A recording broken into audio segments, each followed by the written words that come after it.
Our reading this morning comes from the 7th chapter of the Gospel of Luke, verses 18 to 35. The disciples of John reported all these things to him. So John summoned 2 of his disciples and sent them to the Lord to ask, "Are you the one who is to come, or are we to wait for another?"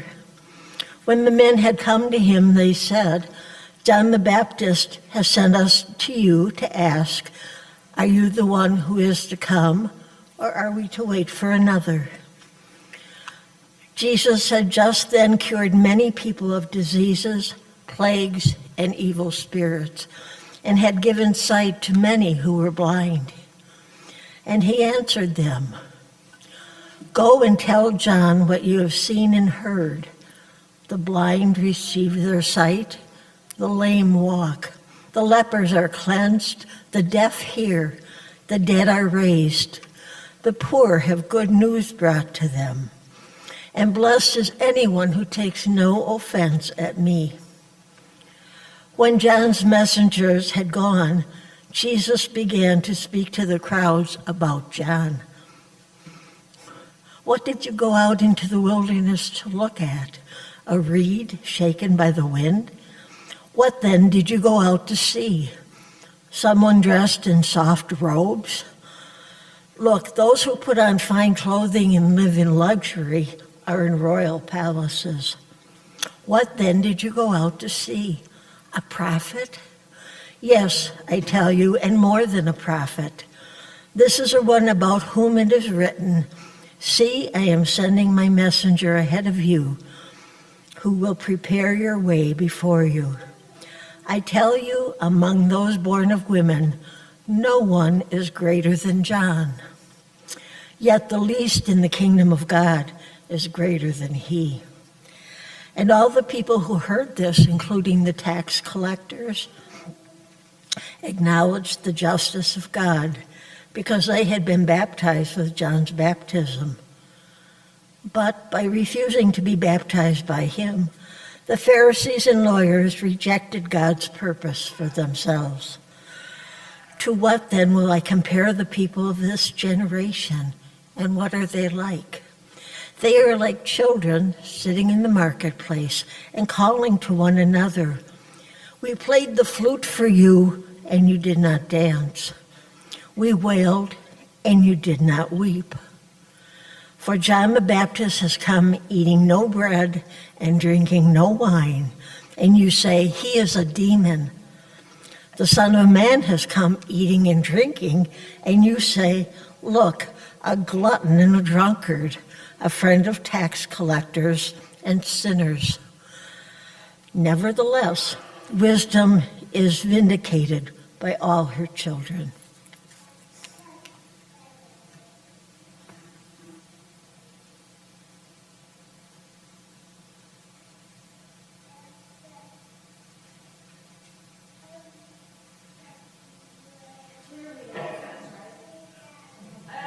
Preach, it just worked on its own, right? Yeah, I know. Oops, I have no pictures, so we're just going to leave it here.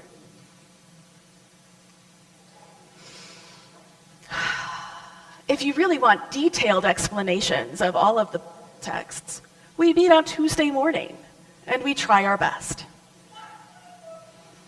But one of the most important questions that was happening in the first century in ancient Judea, time of Jesus, was about messianic expectations. Who is the Messiah? When is he coming? It's obviously going to be a he. And what is going to happen when he shows up? And I don't think there was any one way to understand who the Messiah was supposed to be and what he was supposed to do, because what I know about Judaism is there's never one answer for anything. And there's a gap in my research, so that's an area of growth we can all pursue. But there were certainly some who assumed that and hoped that the coming Messiah would be one who would overturn the powerful of their time Rome and give back Judea to them, to the Jewish people, as a land and a kingdom. And it makes sense that they might hope or expect for this kind of kingdom in the year 330 BCE. It says Alexandria. That's not right. Alexander the Great of Greece took over and expanded his empire to include Judea, and then there's a whole lot of history and name changes and things that happen until we end up in about the year 140 BCE, and we have the Maccabean revolt, which is found in the book of Maccabees, which is where we get the story of Hanukkah, and the Hasmonean Empire dynasty.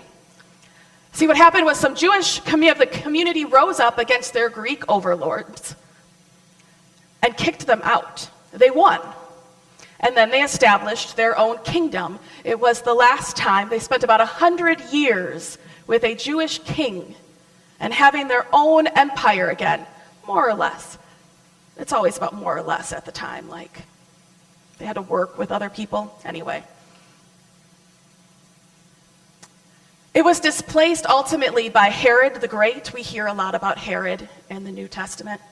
And the dynasty of the Herods married Hasmonean princesses to establish their Jewish roots, to make it sure they're valid as Jewish kings.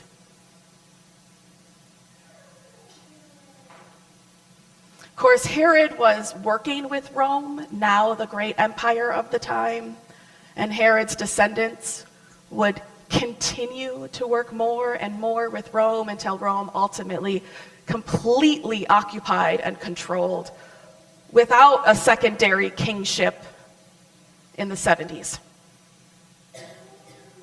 But knowing this story of revolt, of winning a revolt, and having a kingdom of their own just a few generations ago, you could see how this story of remembering this story, of telling this story, of this uprising when they were in control of their own destiny, might mean that the current generation in the first century had some sense of hope that they could do it again. It just wasn't that long ago. Now, we don't know a whole lot about John, whom we call the baptizer. What we do know is that he was born of a faithful Jewish priest, part of the elite. And it is highly likely that John was raised on the stories of the Maccabees and of the Hasmoneans and of the time when they weren't under occupation and they had their own freedom and liberation. It's likely that these stories did exactly what they were supposed to do to John and radicalized him. And when we meet John in person, as opposed to in the womb and in our story of Luke, he's an adult and he is fiery. He's kind of angry sounding. He spoke of the one who is to come, the Messiah who would come and divide, who was like the axe at the base of the tree, who would set the world on fire. These are violent images. And he baptized people. He even baptized Jesus in preparation for the new world that was coming under the Messiah. And ever since we read that story, it's back in Luke 3. John has been in prison, arrested probably for the disruption he made down at the river. It's unlikely he was in a palace dungeon, but that he was in a city in one of those dungeons that was below street level but had a little window at the sidewalk level, walking level, street level. Would give him just a little bit of light and an opportunity to hear everything that is happening around him, but very little chance to communicate back out. It wasn't built for that.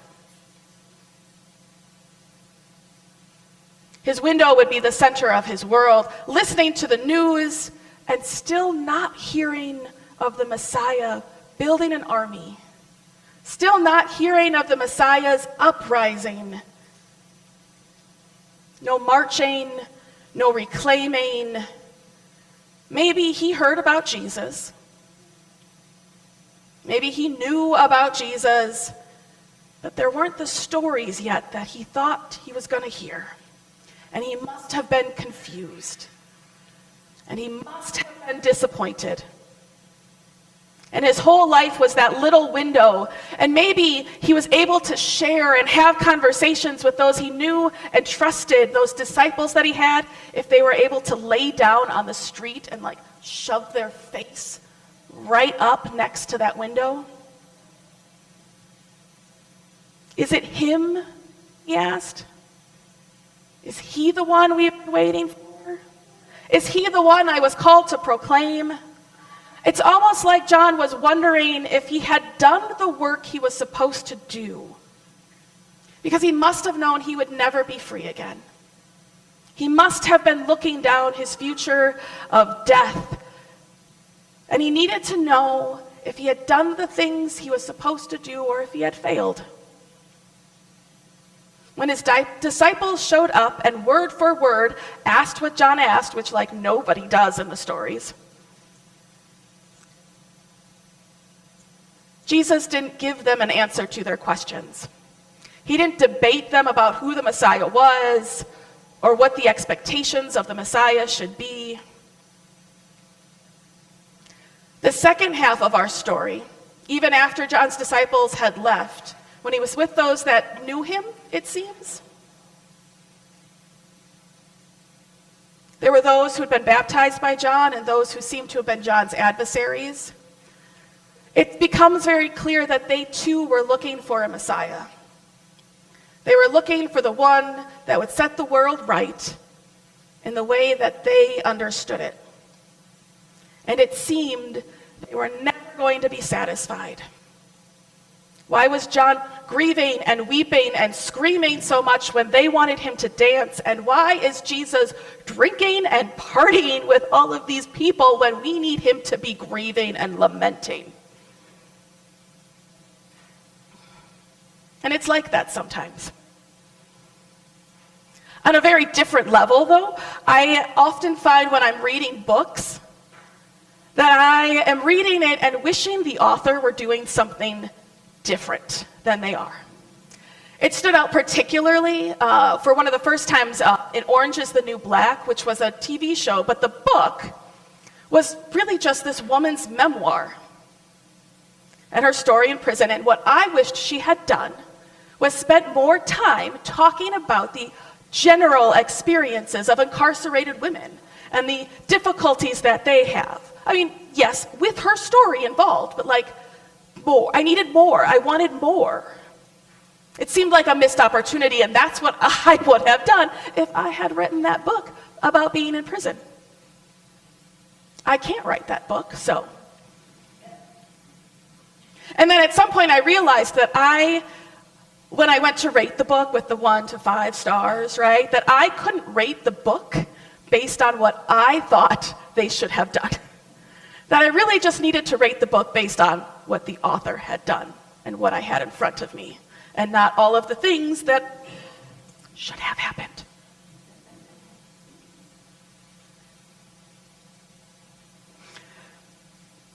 The same can be said for events, for dinners, for vacations. I've been to some funerals that were not bad. They were just peculiar and not what I would have done. We do that to people. We think we learn a little bit about someone, and obviously we know everything about them.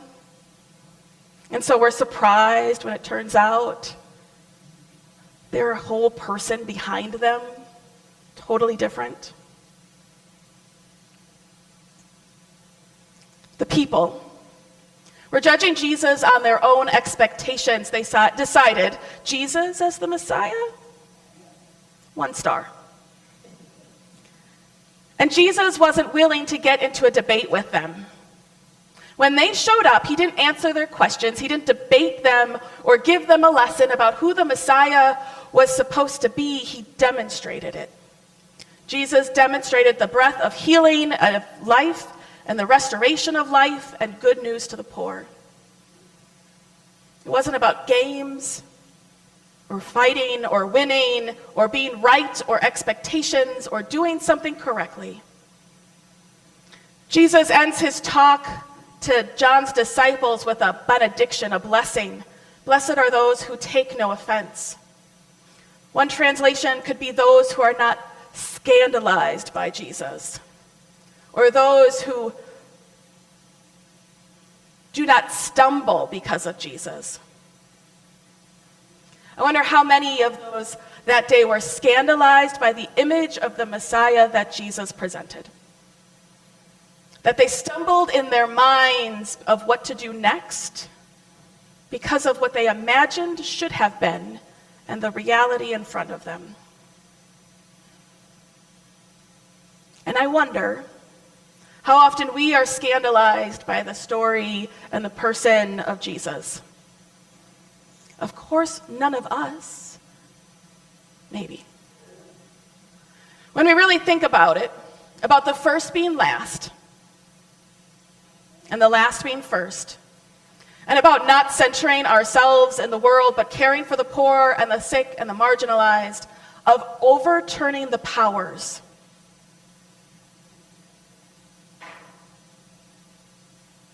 And the systems that we have benefited from. Can we really say, if we imagine what that world would really look like, that we wouldn't be scandalized by it a little? We wouldn't stumble a little in being part of moving that world into being? And we certainly can name in our histories, personal and institutional, where individuals and institutions have stumbled in their call to love by what the world looks like when healing is expansive or life is restored or good news was given to the poor.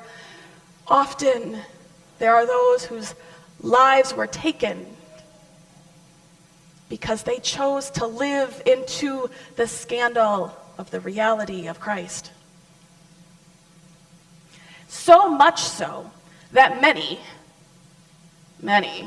have rewritten what Jesus looks like, what he stood for, what he meant to fit their particular narrative that doesn't really look like the one we're seeing here. And then they have a statement of faith. This is the Jesus you have to believe in. A statement of creed, of faith that you must abide by. This is it. This is the Jesus. And yet, doesn't really seem to be what Jesus is about. He wasn't about the questions that might trip us out.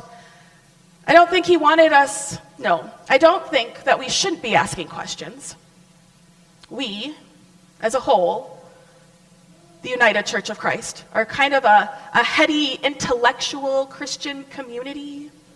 We ask questions. We wonder about the history and the historical accuracy and the context, almost sometimes to our detriment. But Jesus invited the disciples of John to look deeply into the moment that they were in, and the community that surrounded them, to look at the pain and the struggling and the grief, the hurt, the suffering around them, to see it, to really, really see it, to see their lives there, the stories, the people's hopes and dreams, and to see the transformation. In the end, whatever the questions or the answers, it seems it was about lives changed. That there is healing in whatever way we might find it, or in whatever way we might be able to bring healing. Is their life restored, and are you part of that restoration? Is good news being brought to the poor, and are you the one bringing it? Have the captives been set free, and are you holding the bolt cutters?